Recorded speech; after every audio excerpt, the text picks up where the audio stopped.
이번 시간에 이제 교류 회로에서의 커피시터, 우리가 이제 직류 회로에서의 커피시터의 특성을 이제 앞에서 봤고, 교류 회로에서는 그러면 이제 어떻게 동작을 하는가. 일단 뭐 결론부터 얘기를 하자면 여기에 나와 있는 것처럼 교류 회로에서는 교류는 통과시키지만 교류 저항을 갖고 있는데, 이것은 이제 용량성 리액턴스라고 하는 용어를 사용을 하거든요. 용량성 리액턴스. 이런 용량성 리액턴스라고 하는 교류 저항을 가지고 있는데, 이 용량성 리액턴스는 주파수에 의존한다. 즉, 주파수에 따라서 변한다. 라고 이렇게 이제 이해를 하면 될 것 같아요. 우리가, 이제 그 관계를, 실제로 이제 수식을 통해서 한번 보겠지만, 주파수에 따라서 이 용량성 리액턴스라고 하는 교류 저항값이 변한다 라고 하는 것을 우선 기억을 좀 하시고 하나하나 이제 보도록 하겠습니다. 정연파 전류의 흐름을 방해하는 것을 용량성 리액턴스라고 한다 라고 하면서, 이 용량성 리액턴스에 대한 이야기부터 뭐 앞에 이렇게 나오긴 했지만, 사실 이제 우리 교재에서는 이 이야기를 하기 전에 교류 회로에서 캐패시터가 어떻게 동작하는지에 대한 이제 것부터 이야기를 하고 있죠. 그러니까 우리가 이제 미분을 한다라는 거, 우리가 이제 수학적으로 뭔가를 미분한다라고 하는 것은 뭐냐면, 어떤 물리적인 현상들을 수학적으로 이렇게 해석을 할 때, 미분을 한다라고 하는 것은 어떤 순간적인 어떤 변화율을 의미를 해요. 순간적인 변화율. 그것은 이제 우리가 물리량을 미분한다라고 했을 때의 어떤 개념이 그런 변화율과 관련된 것이 바로 이 미분에 해당하는 동작인데, 결국 전류라고 하는 것은 어떤 전자나 전하의 어떤 흐름의 비율이다 이거죠. 그래서 이제 순시 전류라고 하는 거, 순간적인 어떤 전류 I라고 하는 것은 어떤 시간에 대해서 전하 Q라고 우리가 나타내는 이 전하가 어떤 변화율로 움직이는가를 나타낼 수 있다라고 하는 거죠. 그래서 이제 우리가 미분을 전하의 시간에 대한 변화율을 나타내기 위해서 이렇게 dq, dt로 이렇게 미분을 한 겁니다. 미분한 형태로 나타낸 겁니다. 자, 그 다음에 이제 우리가 앞에서 살펴봤던 것처럼 Q는 CV라고 했어요. Q는 CV. 그러니까 우리가 캐패시턴스와 그 다음에 전하와 전하 간의 관계를 Q는 CV라고 하는 것으로 나타냈었기 때문에 Q에다가 CV 값을 한번 대입을 해서 그 관계를 다시 한번 보면, 결국은 순시 전류라고 하는 것은 캐패시터 양단에 걸리는 전압의 순시 변화율. 이게 이제 순시 변화율이죠. 전압의 순시 변화율에다가 그 캐패시턴스를 곱하게 되면은 그때의 순시 전류 값을 얻을 수 있다라고 하는 겁니다. 즉, 그 말은 이 결과값이 전류가 커진다라고 하는 것은 뭐냐? 양단에 걸리는 전압이 빠르게 변할수록, 그죠? 지금 이 캐패시턴스 값이 고정되어 있다라고 한다면,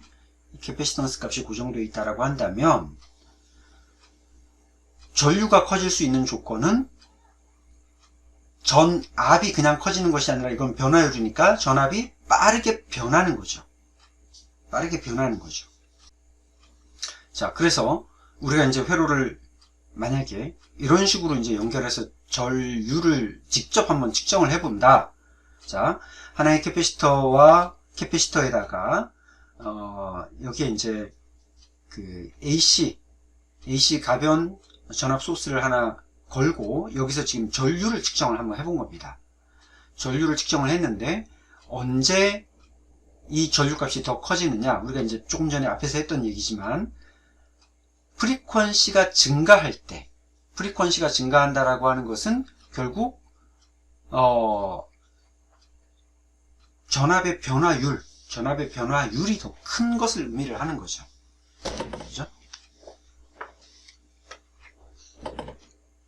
자, 그래서 전압원의 전압이 일정한 상태에서, 전압은 일정한데 그 주파수를 증가시켰을 때, 즉 변화가 더 빠르게 나타날 때 전류의 양이 증가한다 라고 하는 것을 우리가 알 수 있는 거죠.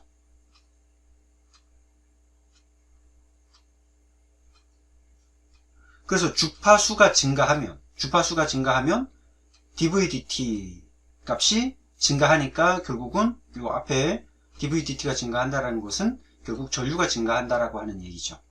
그 다음에 변화율이 감소하면 전류도 감소하게 된다는 겁니다. 그 다음에 이제 또 한 가지, 우리가 ohm의 법칙을 고려할 때 전류가 증가한다는 것은 XC가 작다라고 하는 것은 우리가 앞에서 얘기한 요 용량성 리액턴스라고 하는 것은 뭐냐면 이것도 하나의 저항이라고 할 수 있어요. 자, 정현파 전류의 흐름을 방해하는 것, 이것을 리액턴스라고 이렇게 표현을 하는데, 우리가 이제 요 캐패시터에 대해서 용량성이라고 하는 것을 이렇게 용어를 붙입니다. 그래서 이제 이것을 C라고 하는 것을 용량성을 나타내는 이제 첨자예요. 그래서 용량성 리액턴스는 우리가 이렇게 X라고 하는 것으로 표현을 하게 되는데, 이것은 우리가 이제 요 후반부에 뭐 다음 시간이나 다다음 시간에 임피던스나 리액턴스 이제 이런 것들을 이야기를 할 때 다시 한번 정리를 하겠지만, 이것이 이제 교류 회로에서 하나의 저항 성분이다라고 일단 이렇게 생각을 하시면 됩니다. 교류 회로에서 하나의 저항 성분인데, 특별히 캐패시터에 대해서 적용되는 저항 성분, 그것을 우리가 용량성 리액턴스라고 이렇게 이제 이야기를 하는 거예요. 그래서 다시 한번 이야기를 하면, 전류가 증가한다는 것은 그 용량성 리액턴스, 즉 저항이 작다는 것을 의미한다 이거예요. 또 반대로 전류가 감소한다라고 하는 것은 저항이 크다. 근데 이제 그 저항을 우리가 그냥 저항이라고 하지 않고 용량성 리액턴스인 X를 나타내서 이렇게 이제 나타내는 것 뿐입니다. 즉 저항이 크다는 것을 의미한다 이거예요. 즉 무슨 얘기냐, 그 용량성 리액턴스 하나의 저항이라고 얘기했고, 단위도 똑같이 옴 단위를 쓴다라고 했죠. 요 용량성 리액턴스 XC는 I와 주파수에 반비례한다, 이런 관계가 있다 라고 하는 것을 알 수 있는 겁니다. 자, 앞에서 했던 얘기죠. 그래서 이것을 우리가 주파수에 대한 것으로 나타내 보면 용량성 리액턴스는 주파수와 그 다음에 캐패시턴스에 반비례한다 라고 하는 것을 알 수 있어요. 즉 이런 관계식을 갖는다 이거예요. 자,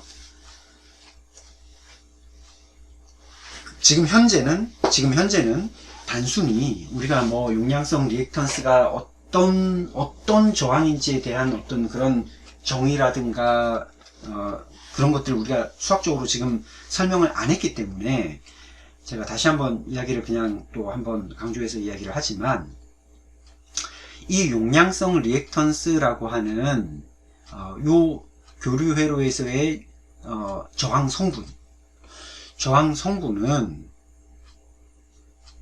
캐패시턴스 값과 주파수에 반비례한다. 캐패시턴스 값과 주파수에 반비례한다 라고 하는 것으로 이해를 하시면 되고, 이것이 이제 유도되는 과정은 물론 후반부에 뭐 블로그에도 나와 있긴 하지만, 우선은 여러분들이 이 관계식을 그냥 이렇게 좀 알아놓으면 좋을 것 같아요. 우리가 나중에 교류 회로에서의 저항을 이야기를 하면서 임피던스에 대한 이야기를 하게 될 겁니다. 그 임피던스에 대한 이야기를 할 때 저항 성분과 그 다음에 뭐 이런 이제 리액턴스의 구성에 대한 설명을 이제 후반부에 자세하게 하게 될 거예요. 그때 다시 한번 또 이 리액턴스라고 하는 요 X라고 하는 놈이 이제 나옵니다. 지금은 우리가 이제 교류 회로에서는 교류 회로에서는 이렇게 저항이라고 하는 것이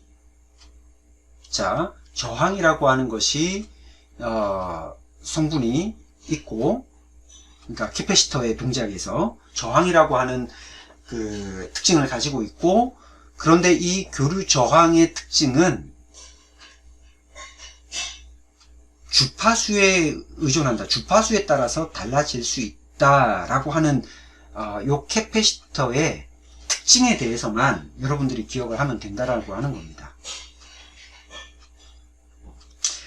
제가 이제 이렇게 설명하는 이유는 아마 갑자기 막 이렇게 이 XC가 갑자기 왜 나왔지 뭐 이제 이런 궁금증을 좀 여러분들이 가질 수 있을 것 같아서, 그 다음에 어떻게 해서 이렇게 뭐 2파이 FC분의 1이라고 하는 이런 관계식이 나왔는가라고 하는 거에 대해서 여러분들이 좀 궁금해 할 수 있을 것 같아서 이야기를 했지만, 중요한 것은 우리가 지금 요 앞에서 요게 결국은 주파수와 캐패시턴스 값에 반비례하는 관계를 가지고 있다 라고 하는 거, 요거를 이제 아는 게 중요하다라는 거죠. 자, 우리가 앞에서 지금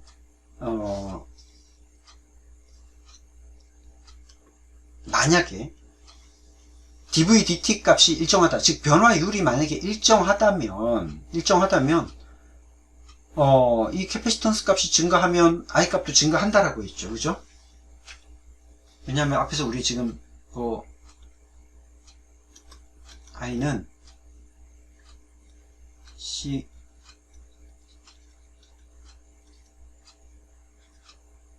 이렇게 나타냈었잖아요. 그죠? 그래서 만약에 이게 일정하다면 요 캐패시턴스 값이 증가하면 전류값도 증가하고, 캐패시턴스가 감소하면 전류도 감소한다. 자, 그런데 전류와 저항, 지금 이제 XC라고 했지만 그냥 여러분들이 저항이라고 그냥 생각하면 좀 이해하기가 편할 거예요. 전류가 증가한다는 거는 저항이 작아진다는 거고, 전류가 작아진다는 거는 저항이 커진다는 것을 의미한다는 거예요. 그러니까 그 저항은 I와 C에 반비례하는 관계로 우리가 정의할 수 있다 라고 한다는 거죠. 그래서 앞에서는 이제 주파수의 변화에 대해서 반비례하는 관계를 알았고, 그 다음에 캐패시턴스 값에 대해서 이제 반비례한다라고 하는 것을 알게 된 거죠. 그래서 최종적으로는 이런 관계식이 도출이 되는 겁니다. 즉 용량성 리액턴스라고 하는 이런 저항 성분은 교류 회로에서 용량성 리액턴스라고 하는 이런 성분은 주파수와 캐패시턴스에 반비례하는 이런 관계를 가지고 있다. 지금은 여러분들이 이 정도의 관계식을 알고 있으면 좋을 것 같아요.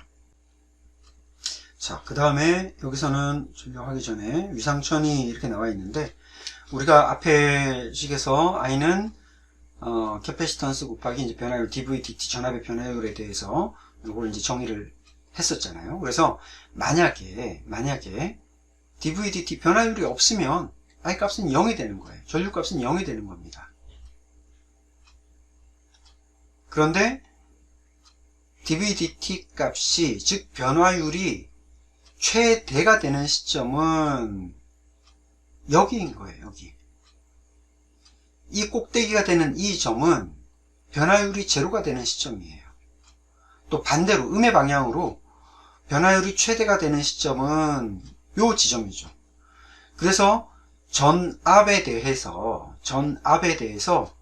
전유의 변화율을 그대로 1대1로 이렇게 매칭을 시켜보면은 전압이 0에서부터 이렇게 변화할 때, 전압이 즉 0에서부터 이렇게 변화할 때 전유는 가장 큰 값에서 0으로 이렇게 감소를 하게 됩니다. 그래서 요걸 가지고 우리가 앞선다 뒤진다라고 하는 관계를 가지고 이야기를 해보면, 순수한 용량성 회로에서 전유는 전압보다 항상 위상이 90도 앞선다라고 이렇게 이야기를 할 수 있어요. 전유는 전압보다 항상 90도 앞선다. 얘를 만약에 이렇게 끝으로 이렇게 이어보면 90도 앞에 가 있는 거죠. 그죠? 얘보다 90도 앞에 가 있는 거죠. 그래서 전류가 전압보다 위상이 90도 앞선다라고 하는 이런 관계를 가지게 되는 겁니다. 물론 지금은 우리가 그냥 이 정도로 알고만 있으면 되는데, 이제 후반부에 가게 되면 이제 이런 관계에 대해서 용량성 회로에서 전류가 전압보다 90도 앞선다라고 하는 이 관계를 이용을 해서 이제 다양한 회로 해석에 적용을 하게 될 겁니다. 그래서 이런 특징들을 여러분들이 지금은 그냥 기억하는 정도로 해서 넘어가시면 될 것 같아요.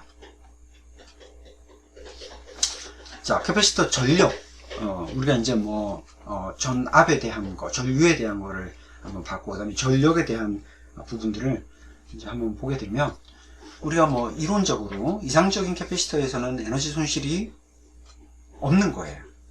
에너지를 임시로 저장했다가 다시 이제 그것을 회로가 연결됐을 때 다시 돌려주는 거죠. 하지만 우리가 이제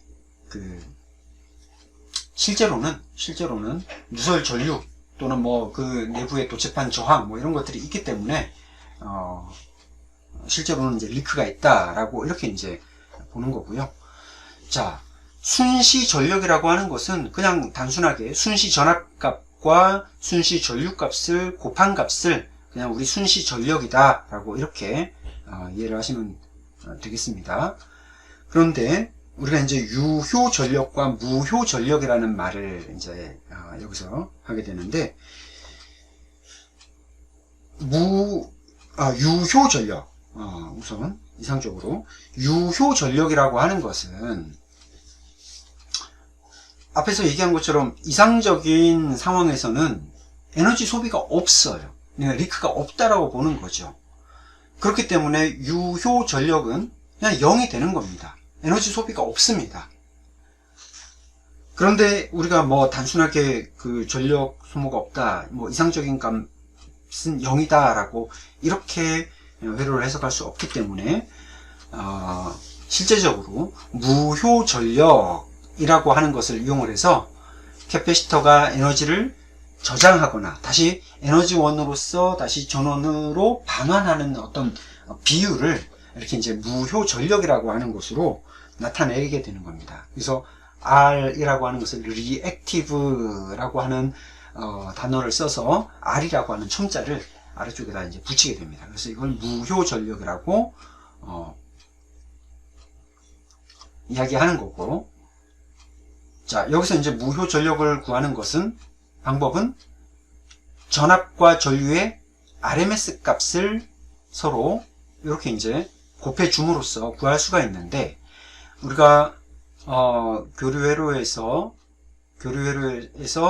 XC의 값 정의를 했고요. 그래서 우리가 전력을 계산을 할 때 우리가 저항에 대한 수식으로 나타내게 되면은 이렇게 이제 나타낼 수 있다라는 거죠. 우리가 이 VI 뿐만 아니라 V는 IR이라고 하는 우리 옴의 법칙에 따라서 저항으로도 우리가 나타낼 수 있었잖아요. 그죠? 그래서 그 저항 대신에 이 용량성 리액턴스인 XC를 이용을 해서 이렇게 나타낼 수 있는 겁니다. 그래서 용량성 리액턴스와 전압 알고 있을 때, 또 용량성 리액턴스와 전류를 알고 있을 때 각각 이렇게 무효 전력 값을 구할 수 있다라고 하는 거고요. 그 무효 전력의 단위로는 볼트 암페어 리액티브라고 하는 의미로 VAR이라고 하는 단위로 이렇게 이제 사용을 할 수가 있는 겁니다.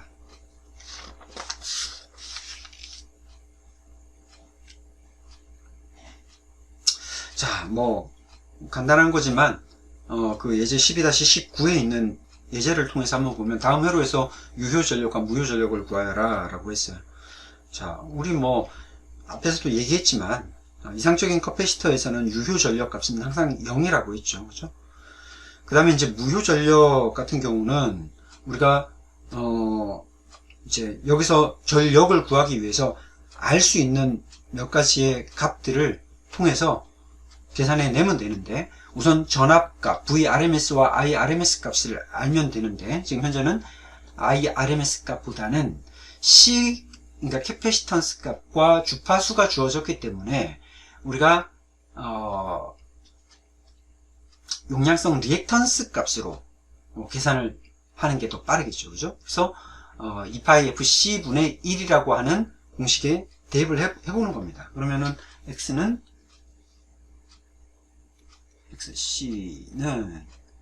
여기서 2πfc분의 1이라고 하는 이 공식으로 정의를 했으니까 여기에 그대로 대입을 해보는 거죠.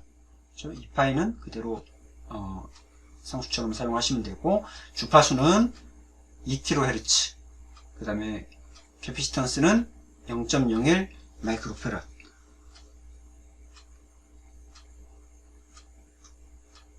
자, 이렇게 대입을 해서 계산을 해보시면 이렇게 7.96 킬로옴, 옴 단위죠. 옴 단위,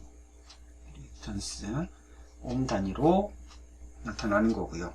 그러면 이제 무효 전력 PR, 무효 전력 리액티브 PR은 XC분의 VRMS의 제곱값이죠.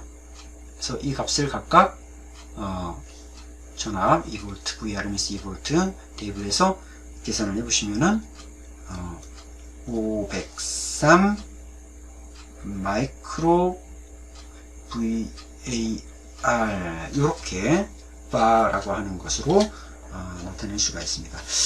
자, 뭐 간단한 예제니까 우리가 이제 요런 그 용량성 리액턴스가 이렇게 구해진다라고 하는 것을 알고 있으면 구해줄 수 있는 거죠. 그다음에 유효 전력과 무효 전력의 의미를 여러분들이 앞에서 얘기했던 것처럼 그렇게 기억하시면 될 것 같습니다. 자, 뭐 캐패시터가 이제 응용되는 분야는 굉장히 많죠. 사실 뭐 우리가 많은 회로에서 캐패시터를 필수적으로 이제 사용을 하고 있는데, 그 중에 이제 일단 한 가지는 뭐냐면 일렉트리컬 스토리지, 그러니까 축전, 전원을 저장하는 형태로 이제 사용을 하는데,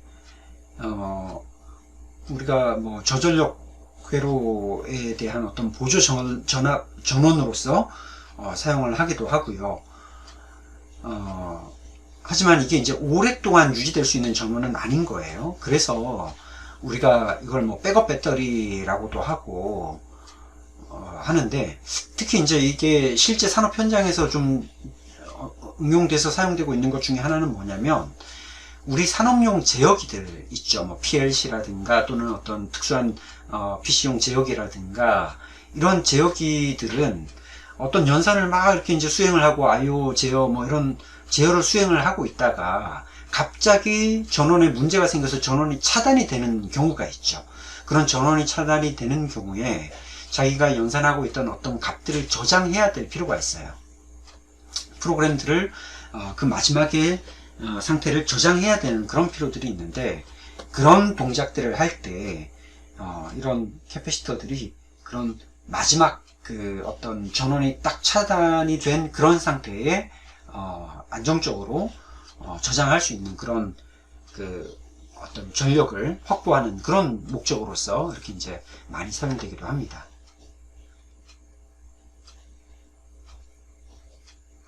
그 다음에 뭐 보통 전원 회로 쪽에서 필터링의 역할로서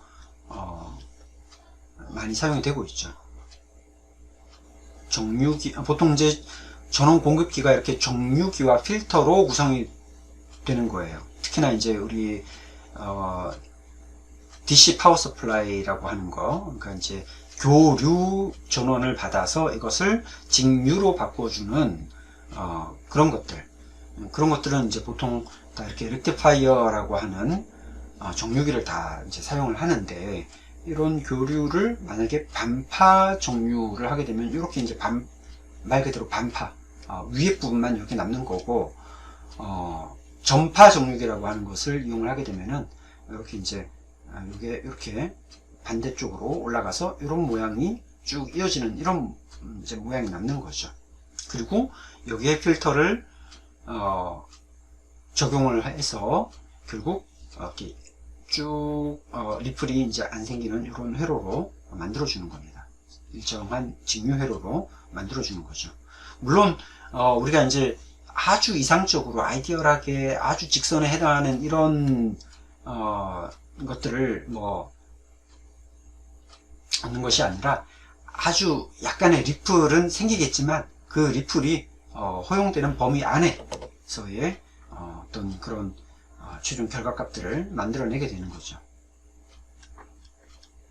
자, 여기를 뭐 다시 한번 설명을 하고 있지만 교류 전원이 들어와서 정류 회로를 거쳐서 이것이 캐패시터의 차징과 디스차징을 거치면서 이렇게 부하에 이렇게 이제 연결되도록 그렇게 되는 겁니다. 그래서 그 어떤 파형이나 이런 부분들을 보게 되면은 이런 식으로 이렇게 이제 약간의 리플이 있는 이런 형태를 가지고 있다라는 거죠.